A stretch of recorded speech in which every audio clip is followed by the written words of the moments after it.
Hello बच्चों, स्वागत है सभी का more and more solution channel पे।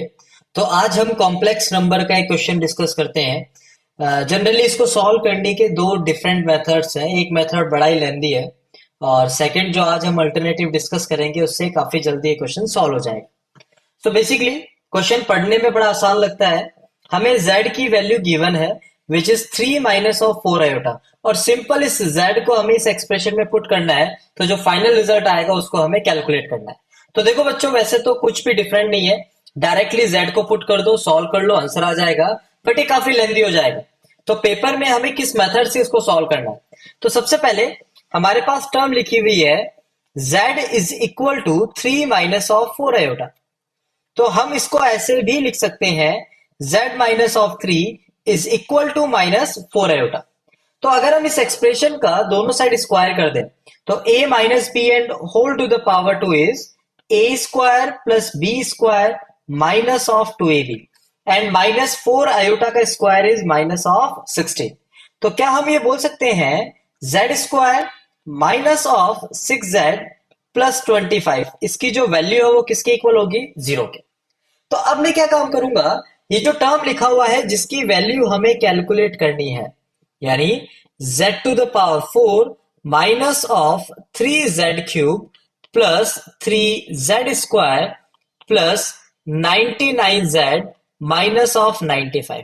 इस टर्म को मैं डिवाइड कर दूंगा z² माइनस 6z प्लस 25 से।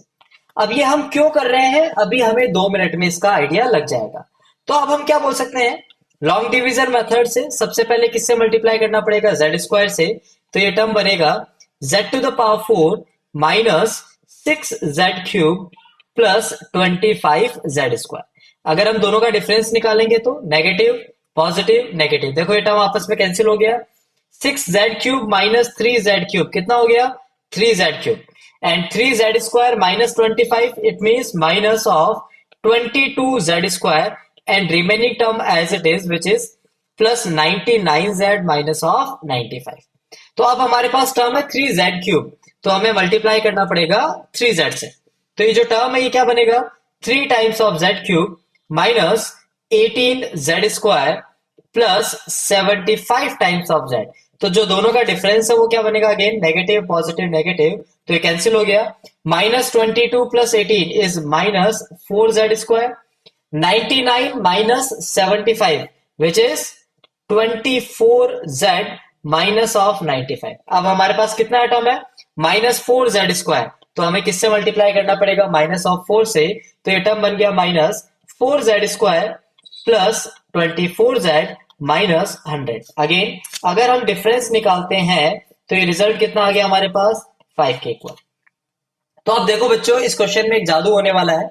ये जो एक्सप्रेशन है z to the power 4 minus 3z³ plus 3z² plus 99z minus of 95, इस एक्सप्रेशन को हम क्या लिख सकते हैं? z² minus 6z plus 25 and then multiply by z² plus 3z minus 4 and then plus 5। तो अब बच्चों इसमें बहुत ही मजेदार बात क्या है, ये जो टर्म लिखा हुआ है z² माइनस 6z प्लस 25, ये जीरो के इक्वल है। अगर ये टर्म जीरो है तो ये कंप्लीट एक्सप्रेशन जीरो बन जाएगा। तो फाइनली हमें आंसर कितना मिल जाएगा? 5।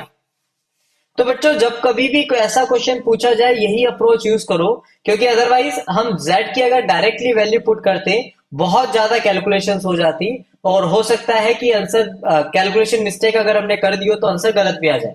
तो हमेशा इसको इसी तरीके से सॉल्व करो, डिवाइड करो। एक टर्म है जिसकी वैल्यू जीरो है, उससे सारा टर्म जीरो बन जाएगा, जो भी रिमाइंडर है उसके बिहाफ पे हमें आंसर मिल जाएगा। ओके ऑलराइट बच्चों, थैंक यू सो मच। और ऐसे ही प्यार बनाए रखो, चैनल को लाइक करो, शेयर करो, सब्सक्राइब करो। Okay alright then, thank you so much.